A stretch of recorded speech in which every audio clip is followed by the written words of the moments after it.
Muito bom.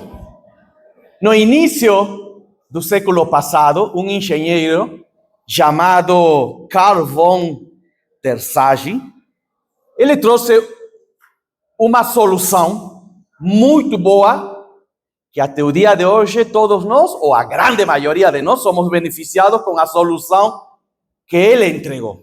E isto é muito importante para nossas vidas. Qual era o problema? Porque para compreender e valorizar a solução, é necessário primeiro conhecer o problema. E o problema central, que naquela época, 100 anos atrás, aproximadamente 100 anos atrás, os engenheiros, quando eles construíam casas ou prédios, eles perceberam que algumas das casas, alguns dos prédios, em alguns momentos, logo, alguma delas afundava. Sabe? A casa começava a afundar lentamente, ou o prédio. E eles ficavam pensando, por quê? E não é só isso. Às vezes, não só afundava só um lado do prédio ficava torto, ou a casa. Falavam, por quê? Ou também, às vezes, as paredes trincavam. Começava a trincar as paredes. Veja, e esse era um problema porque, por exemplo, construíam uma casa aqui no Rio Pequeno, e não tinha nenhum problema. Mas, de repente, construíram uma casa muito parecida do Rio Pequeno em Tatuapé, e lá, essa casa começou a afundar, ou a parede trincava. Então, por quê? Porque lá em Tatuapé tem esse problema, e aqui no Rio Pequeno não.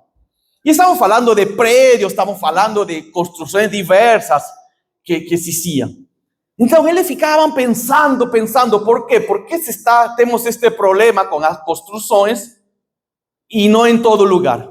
Aí, Carl von der Sage, este engenheiro, percebeu algo que para hoje seria nós hoje, quase todos nós sabemos, mas ele percebeu que a terra, ou seja, o solo, onde é construída a casa, onde é construído o prédio, essa terra, ela tem porosidade.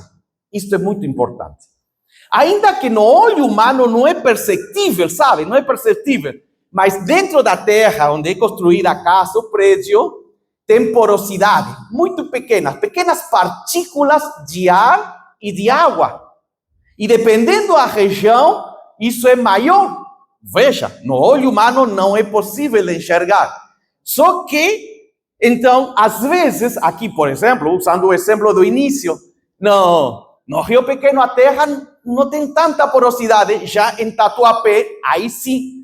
E dependendo da porosidade da terra, então, após a construção do prédio, lentamente ia afundando. Interessante. Por quê? Porque naquela época se achava que a terra, falando do solo, era sólida. Esse era o erro que estavam cometendo os engenheiros, que era sólido e era duro como uma pedra. Mas realmente a terra não é assim. E então, este engenheiro, ele percebeu isso e aí trouxe a solução. Olha, que interessante. A solução que ele propõe até o dia de hoje, porque graças a Deus hoje prédios já não estão ficando tortos, as nossas casas não afundam. Porque ele trouxe essa solução para todos nós, nos beneficiamos. Então, der Sage, este engenheiro, propôs dimensionar melhor os alicerces. Ele falou, olha, antes de construir, é necessário fazer um estudo da terra, do solo. Se tem porosidade ou não tem porosidade, dependendo da quantidade de porosidade da terra. E então, a partir daí, temos que escolher o tipo certo de fundação, ou de alicerce, como também é conhecido. Então, o alicerce é fundamental. Pode ser raso, pode ser profundo, depende da construção que se estará realizando e depende também, sobretudo, da porosidade do solo. Por exemplo, eu pesquisei aqui no Brasil, uma das cidades, não é a única, uma das cidades onde a terra tem muita porosidade é Goiânia. Goiânia tem muita porosidade, a terra, e aí então é necessário construir e tomar muito assim cuidado com os alicerces. Claro, em todo lugar, mas compreendendo. Tem outras cidades também que têm essas características.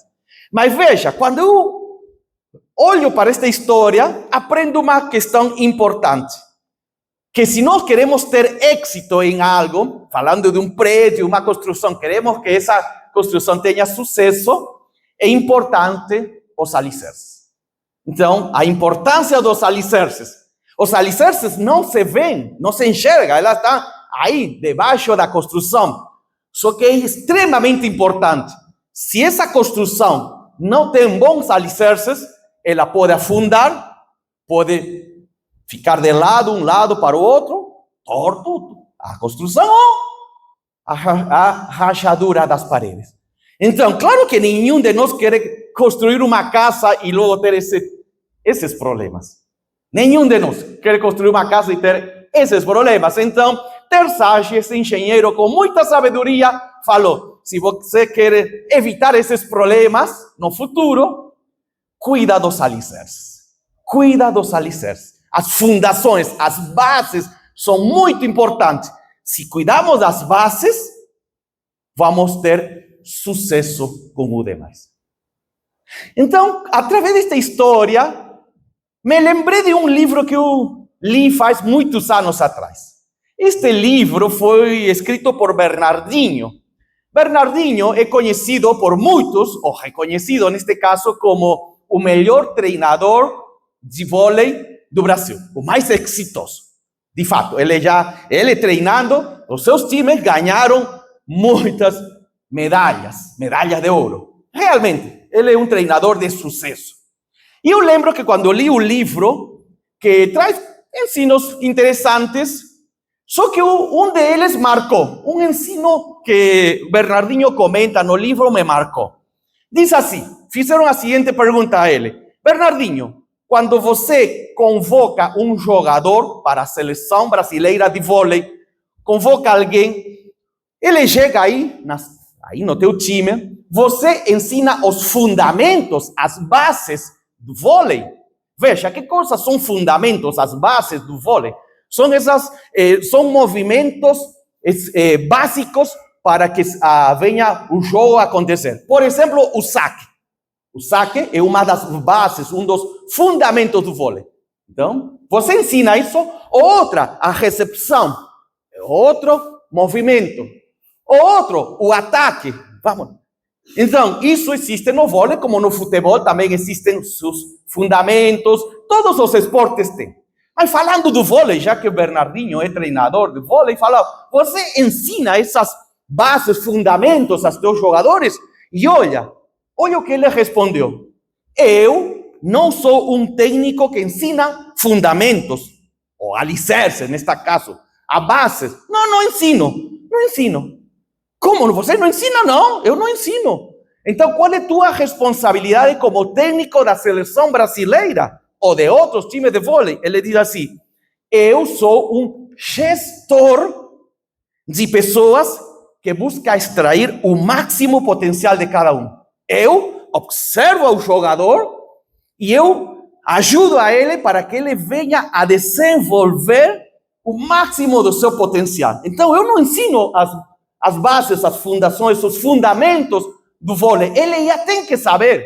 Ele tem que vir sabendo perfeitamente quais são essas bases do vôlei. Eu ensino agora a extrair o melhor. Tiro o melhor dele. Ou seja, minha parte é levar a essa pessoa ao sucesso, ao êxito, ganhar a medalha de ouro. E aí, então, no mesmo livro, no mesmo momento, fizeram uma pergunta, mas os fundamentos são importantíssimos. Claro que sim, respondeu Bernardinho. Por exemplo, para eu convocar um jogador para a seleção brasileira, eu observo a ele se ele executa todos os fundamentos do vôlei perfeitamente. Se ele executa os fundamentos, ou seja, as bases, os alicerces do vôlei, como saque, recepção, imediatamente eu convoco. E aí logo trabalho nele para que venha a crescer e se tornar um jogador de êxito. Então, esta história de Bernardinho me trouxe mais uma reflexão. Para ter êxito, é necessário bons alicerces. Uma boa fundação, boa base para ter êxito. Se queremos ter uma casa que não venha a ser derrubada.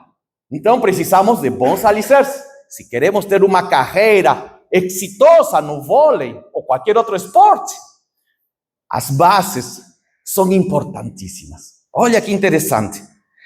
E tudo isso, então, traz um texto que é lindo, que é muito conhecido por nós. O nosso Senhor Jesus falando, diz assim: quem ouve minhas palavras e as pratica é tão sábio. Olha que interessante. Jesus diz assim: quem pode ser sábio? É sábio aquela pessoa que constrói sua casa sobre uma rocha firme. Mais uma vez, Jesus dizendo: o êxito, ou neste caso, essa pessoa se tornará sábia se cuida os alicerces. Olha que lindo.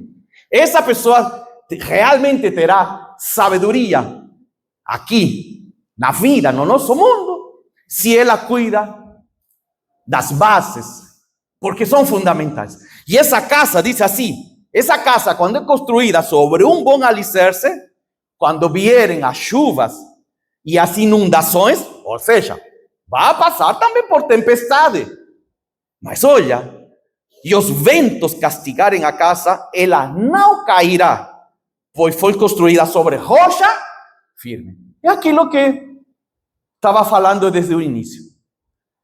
Que acá o prédio não venha afundar. É necessário, propõe terçagem. Cuida dos alicerces, faz pesquisa da porosidade da terra. Antes de construir, você precisa ver. Jesus agora está falando sobre sabedoria, agora não está falando sobre prédios, sobre casa, mas o princípio é o mesmo que te ajuda a ti e a mim. Se queremos ter uma vida bem-sucedida, ainda que podem nos atingir tempestade, problemas, dificuldades, vamos passar por esses momentos difíceis se temos bons fundamentos, boas bases, bons alicerces. Olha, que interessante. E então tudo isto me lembrou de algo que todos nós sabemos.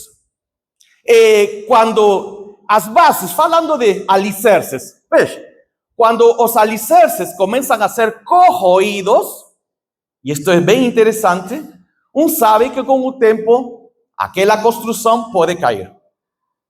Eu vejo de vez em quando na internet alguns prédios, por exemplo, os prédios antigos, que falaram que tem que ser desocupados. Mas por quê? Observo os prédios, sobretudo no centro de São Paulo, tem alguns, e o prédio é bonito, entre aspas, bonito, está aí apresentável, mas mandaram as autoridades que ninguém pode mais habitar esse prédio. E por quê? Logo mostra uma imagem que os alicerces dessa construção, desse prédio, dessa casa, os alicerces estão corroídos e pelo qual caindo. E isto me trouxe mais uma vez uma reflexão, que tudo está conectado com o que eu falei, a importância dos alicerces, das bases, das fundações, se queremos ter êxito. Veja, a nossa sociedade, falando agora de nós, da nossa época, nós fomos criados por uma sociedade na qual os alicerces eram importantíssimos. O problema da nossa época atual é que alguns alicerces que nos ajudaram para nos tornar bons seres humanos, bons cidadãos, estão sendo destruídos atualmente. Alicerces que até 20, 15 anos atrás ninguém os questionava, mas hoje se estão questionando, esses alicerces estão corroídos. E eu poderia falar de vários desses alicerces que estão sendo destruídos pela nossa sociedade, por diversas ideologias que não estão olhando para o ser humano, estão olhando só para a parte egoísta do ser humano. E olha, um desses alicerces que se está corroendo e que está bem forte é a educação pública. Qual é esse alicerce? Desvalorização dos professores. É um alicerce que se está destruindo. Eu estudei em escola pública, então eu sei o que é isso.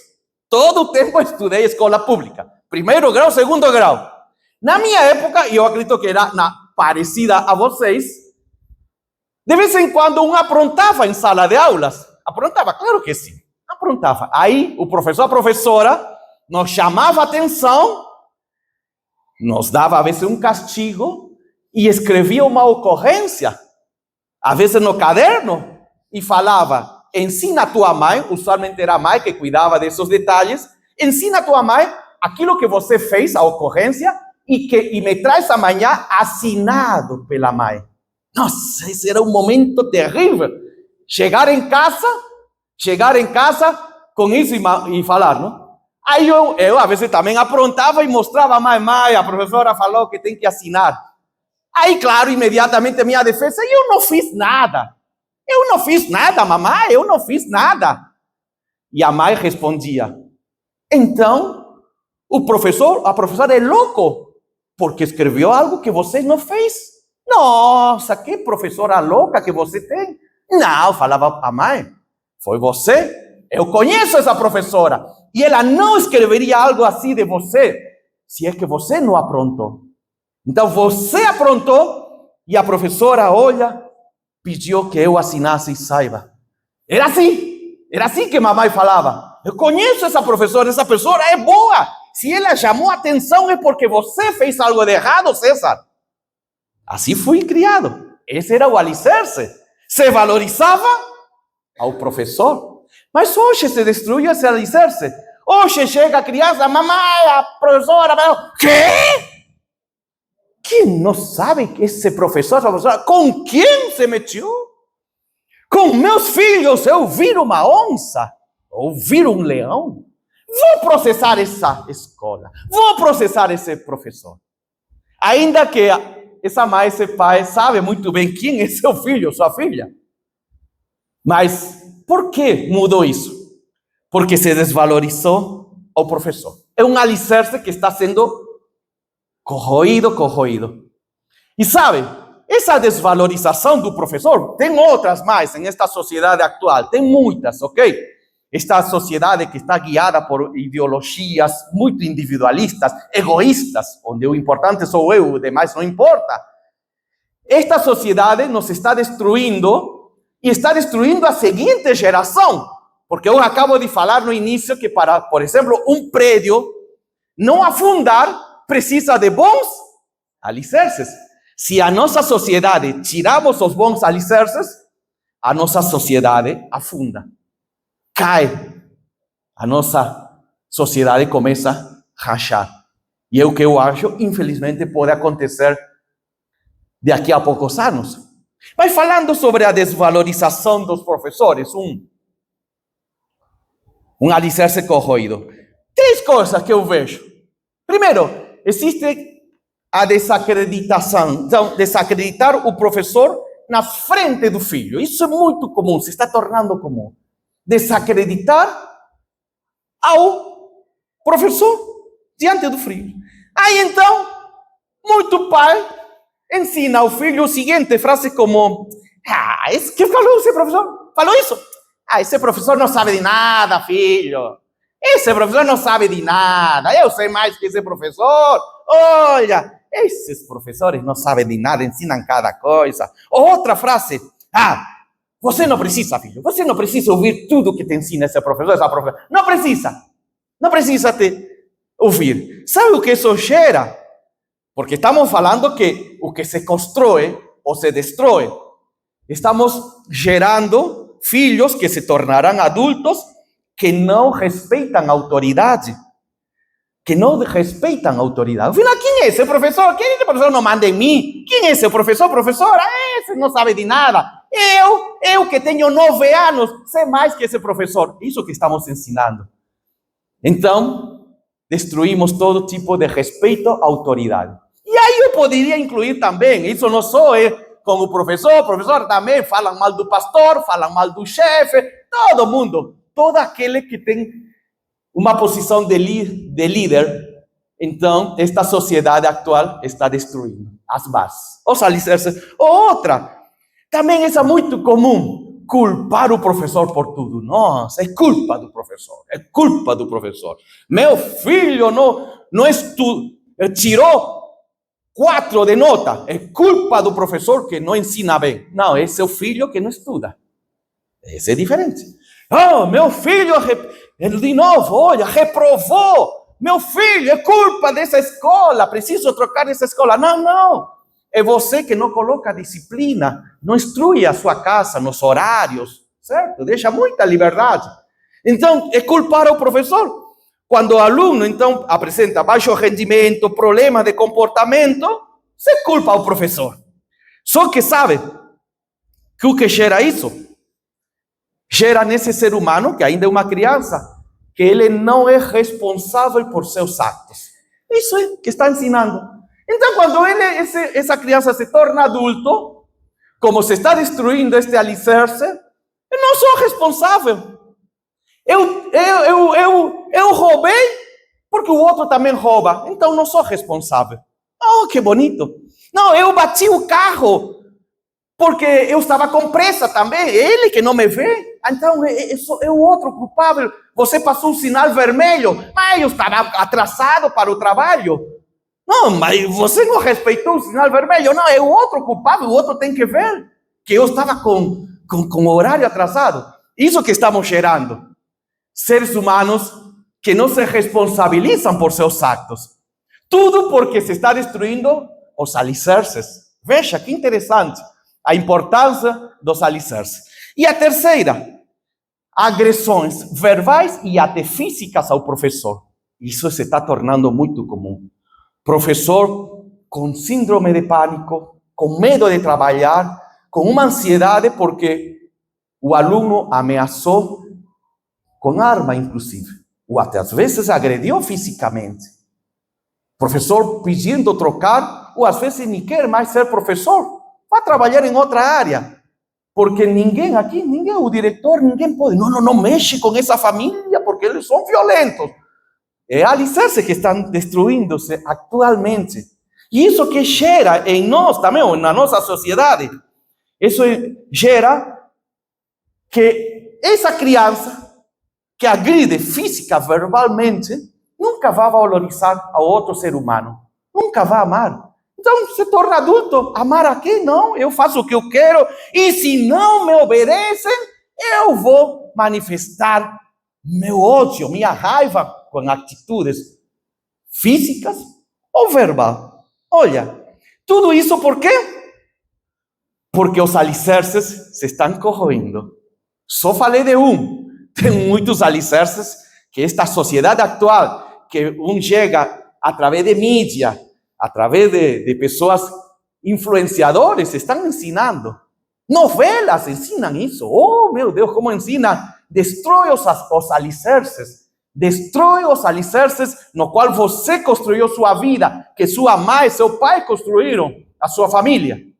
O problema é que logo sabemos que em breve teremos uma sociedade afundando. Então, olha o que o Senhor diz. Que interessante o que nos fala o Salmo 11. O que pode fazer a pessoa honesta quando os alicerces ruíram?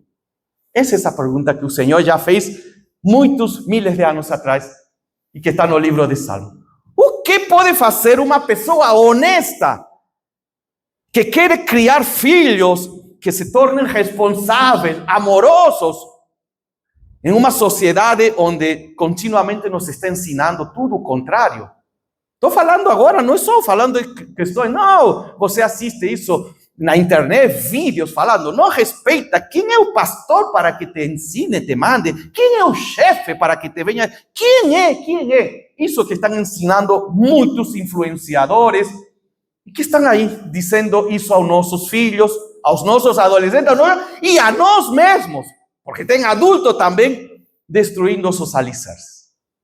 Então, o que podemos fazer para que estes princípios não venham a nos destruir? Porque nós não queremos uma sociedade totalmente abalada, destruída, e sobretudo uma sociedade que está em crise. Não queremos. E aí que quero te dar a boa resposta que o Senhor tem. O Pai Celestial, Ele é perfeito, Ele é um Deus de amor, Ele sabe de tudo. Ele decidiu entregar 2 alicerces importantíssimos para a vida do ser humano. 2 alicerces fundamentais. E se tiramos esses alicerces, todo se destrói. Pelo menos na questão de relacionamentos com o ser humano, entre seres humanos. Um alicerce é o pai. Neste caso também pode ser o marido. E o outro alicerce é a mãe ou a esposa. É a mesma questão. São 2 alicerces fundamentais que o Senhor entregou. Então, é o pai e a mãe. Agora veja, não estou dizendo que simplesmente é ter a presença do pai e a presença da mãe em casa para que essa família venha a crescer em paz, em harmonia. Não. O que a Bíblia diz é que é necessário ter o pai e a mãe em casa e que venham a exercer a função que o Senhor deseja. Porque tem casas onde existe o pai presente, mas ele é omisso. E existem casas onde a mãe está presente, mas também ela é indiferente ao demais. Então, isso não adianta. O que o Senhor diz assim, eu quero colocar em cada família um pai e uma mãe, mas que eles venham a executar, cumprir as funções que eu tenho para elas, ou para eles. Mas já que hoje é o Dia das Mães, eu vou falar de um desses fundamentos, que é a mãe. O pai deixarei para depois, para outro dia, outro domingo. Mas hoje é o Dia das Mães. Vamos a falar das mães. Olha, que lindo. Sabe, Deus nos presenteou com um lindo alicerce. E esse alicerce é a mãe. Olha aqui. Eu quero que fique bem gravado isto. Deus te presenteou a ti, me presenteou a mim, com uma mãe.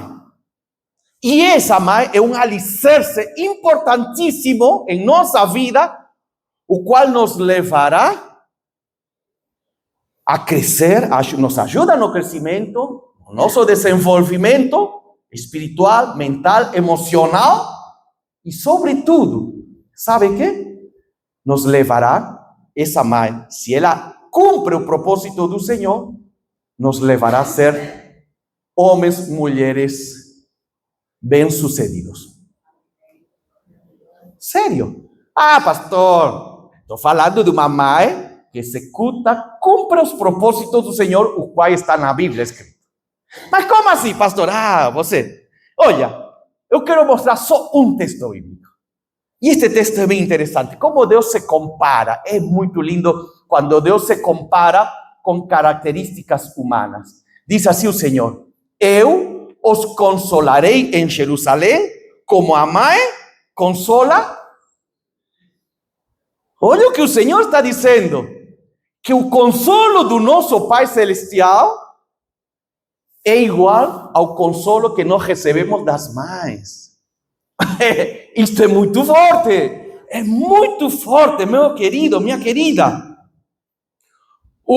Deus poderia dizer, eu quero consolar a vocês com o máximo do meu amor, do meu poder. Não, eu quero usar um exemplo do cotidiano.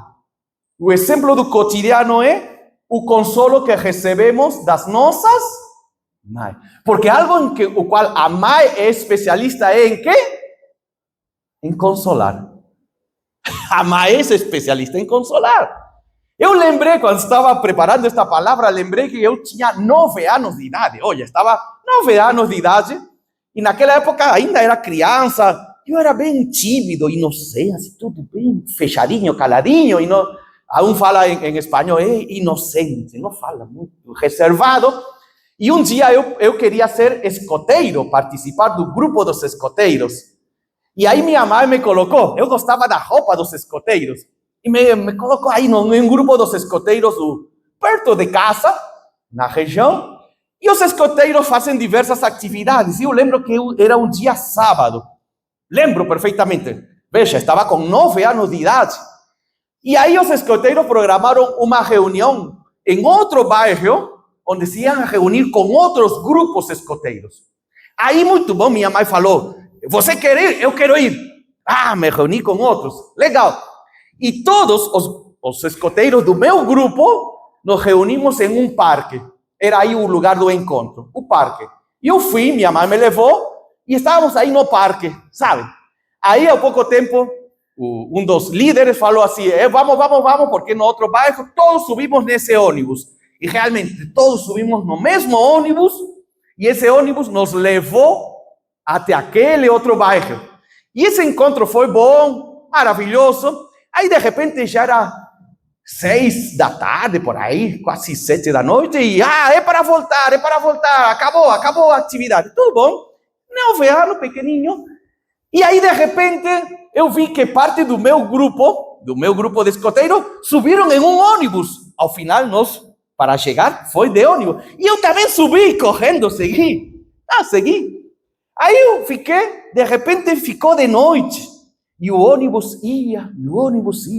De repente, eu fiquei olhando pela janela e falei, eu não conheço este bairro. Mal saía da minha casa, só ia de casa para a escola, não conhecia muito sobre minha cidade. E mais de noite, e passava, e eu falei, e quando o ônibus para no parque do qual nos havíamos encontrado? Aí então, eu fui onde um dos líderes tinha 15 anos, imagina, outro também, irresponsável. E eu perguntei, líder, quando paramos no parque? No parque não, a volta cada um se vira. Este ônibus está levando para tal bairro. Falei, que isso? É longe da minha casa. Eu estou indo, cada um decide. E eu falei, mas não avisaram isso? Não precisa avisar, todo mundo já na volta, cada um pega o ônibus que leva para sua casa. E sabe, eu pequenininho, 9 anos, tímido, tudo inseguro, fiquei com um medo escuro. E sabe o que fiz? Desci do ônibus. Desce. Eu desci correndo. Só que não deveria ter descido. Desci em um bairro que não conhecia. Estava tudo de noite, escuro e poucas pessoas. Aí eu pensei, o que faço aqui? Claro, naquela época não tem celular, não existia nada disso. Nada.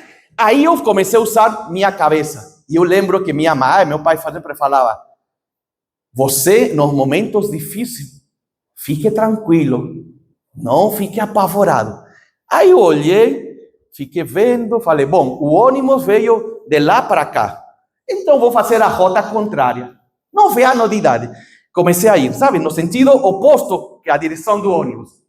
E aí cheguei lá, até que de repente caminhando, demorei acho que 1 hora, caminha sozinho, encontrei o famoso parquinho, o parquinho no qual nos íamos a reunir. Aí já para mim era fácil porque ficava perto de casa. Aí eu voltei, tinha passado, sei lá, umas 3 horas, e era de noite. Aí eu finalmente cheguei em casa, quando vi minha casa, finalmente, bati a porta, não? Aí saiu meu pai. E, César, o que aconteceu? Ligamos a polícia, ligamos todo lugar, no hospital, o que aconteceu? E eu olhei para meu pai, me perdi. Lembra, 9 anos de idade tinha, me perdi. Então, o líder nos explicou do ônibus, aí eu desci em um bairro que não conhece, eu fiquei pensando, eu vou caminhando no sentido contrário, e aí fui caminhando, encontrei o parquinho, daí vim caminhando até aqui. É isso, filho, muito bom, você resolveu. É isso, pai. Aí entrei. Aí quando entrei na casa, minha mãe sai e falou, o que aconteceu, César? E eu falei, me perdi. Com meu pai, fui técnico. Me perdi, não me explicaram. Minha mãe, me perdi. Comecei a chorar. E era meu filhinho. Por quê? Porque a mãe consola. A mãe consola. O pai não. Claro, o pai tem outras funções importantes. Não estou dizendo que o pai não faz nada. O pai faz outras coisas também importantíssimas. Mas uma das funções da mãe é consolar. Quando a mãe consola com paciência e afeto, ela revela para seu filho, para aquela criança, para aquele adolescente, já desde cedo, como Deus também faz. Através do consolo materno, nós aprendemos sobre o consolo que o Pai Celestial nos dá. Por isso que o salmo anterior que eu li, Do mesmo modo que você recebe consolo da sua mãe em momentos de crise, de dificuldades, eu te consolo também. Olha que lindo, que lindo. Então, através do consolo, isso ajuda a criança a confiar mais facilmente em Deus quando ela crescer. Por isso que eu falo, é uma base, é um alicerce. Não podemos destruir esse alicerce. Se destruímos esse alicerce da função da mãe, segundo o que a Bíblia ensina, então nós teremos filhos que logo se tornarão adultos e que realmente vão a confiar plenamente em Deus. Olha a linda responsabilidade que tem a mãe através do consolo. Também de outras funções, mas eu estou falando agora do consolo. Quando uma mãe consola a seu filho, sua filha, está ensinando que Deus também consola do mesmo jeito.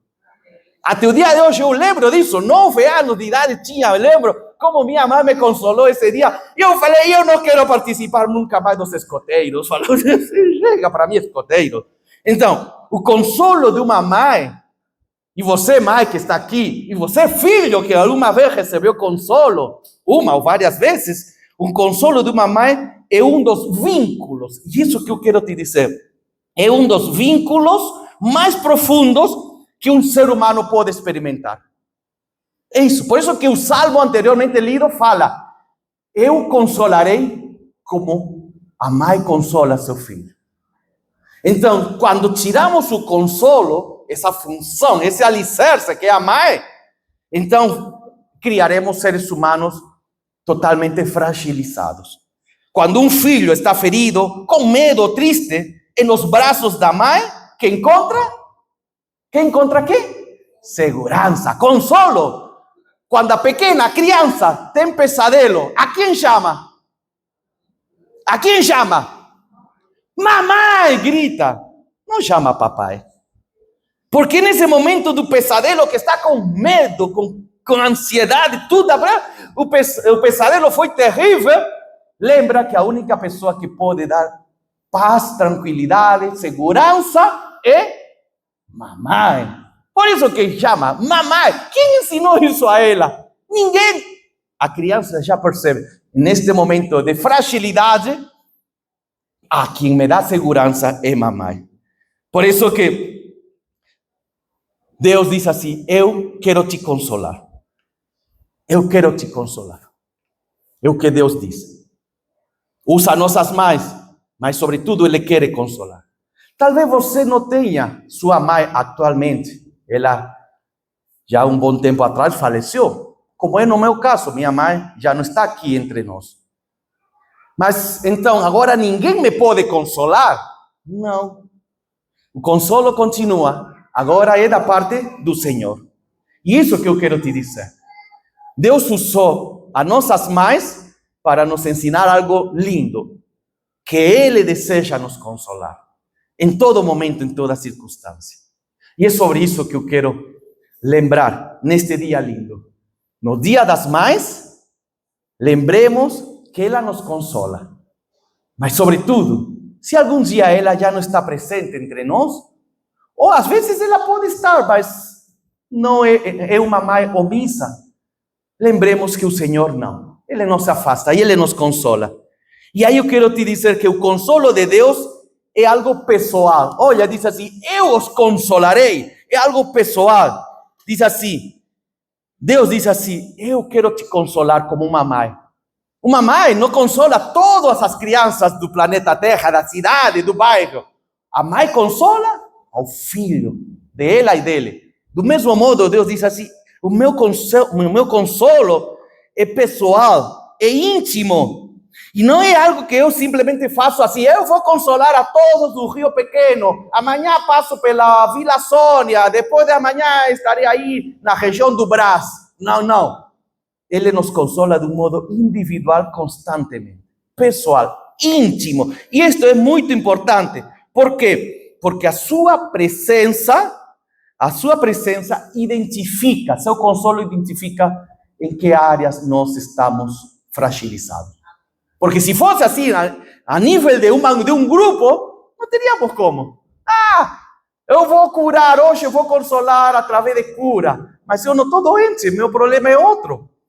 Essa é essa questão. Deus nos olha de um modo individual. A segunda questão, a partir do consolo, o consolo de Deus restaura feridas profundas. Assim, diz assim, assim eu os consolarei. Eu os consolarei, fala aqui este texto. Então isso nos ensina que Ele restaura feridas profundas que podem estar em nós por muito tempo, anos, décadas. Mas Deus, Ele vai na raiz.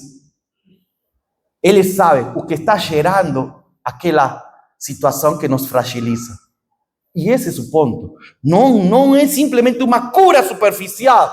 É uma cura profunda que nos dá alívio completo. Não é um alívio momentâneo. Então, talvez, alguém aqui presente cresceu em uma família onde havia muitos conflitos, até violência, de todo tipo. Não sei, situações difíceis. Mas eu quero te dizer que Deus consola, restaura e cura feridas profundas. Essa é a segunda verdade sobre o consolo do Senhor. E a terceira, a última, o cuidado dele é contínuo e fiel. Contínuo e fiel. Nunca vai embora esse consolo, esse amor. Mesmo que, às vezes, parece que Deus nos abandonou, uma perspectiva nossa, mas Deus está aí presente, procurando sempre a restauração completa. Falei isso no domingo passado. No tempo de Deus. Lembram? Será no tempo de Deus. Falei no domingo passado. Às vezes Deus diz assim, será que Deus se esqueceu? Não, Deus está trabalhando em silêncio. E Ele está dizendo, virá o dia da restauração, da cura, do livramento. Mas enquanto isso, eu estou aqui para te consolar, te entregar força e avançar. Ainda que a tempestade chegue, os ventos fortes, se a tua vida está sustentada na rocha firme, não vai ser destruída a tua casa, a tua vida, a tua família. Então essa é essa palavra que hoje o Senhor tem para ti e para mim. Alicerces são fundamentais. Alicerce não se vê. Aqui mesmo, este templo tem alicerces. Você não vê. Eu não vejo. Eu estou vendo a parede, o telhado, mas o alicerce não dá para ver. Mas eles estão. Porque se não estaria o alicerce, faz tempo, este templo não existiria. As paredes teriam caído. Mas se não caiu é porque tem bom alicerce. Do mesmo modo, nossa vida, nossa casa, nossa família precisa de alicerces bons para continuar avançando. E esse alicerce bom, Deus decidiu que seja papai e mamãe. Glória a Deus por esses dois alicerces. Mas não é simplesmente estar presente em casa. É cumprir a função que o Senhor nos entregou. Como pai e como mãe. E parte da mãe, de suas funções da mãe é consolar. É uma, não é a única. Mas glória a Deus. Porque o consolo do Senhor se manifesta através do consolo de mamãe. Aleluia, por esta linda verdade. Deus te está consolando. Se por acaso você não tem a sua mãe presente, Deus está presente e Ele te consola.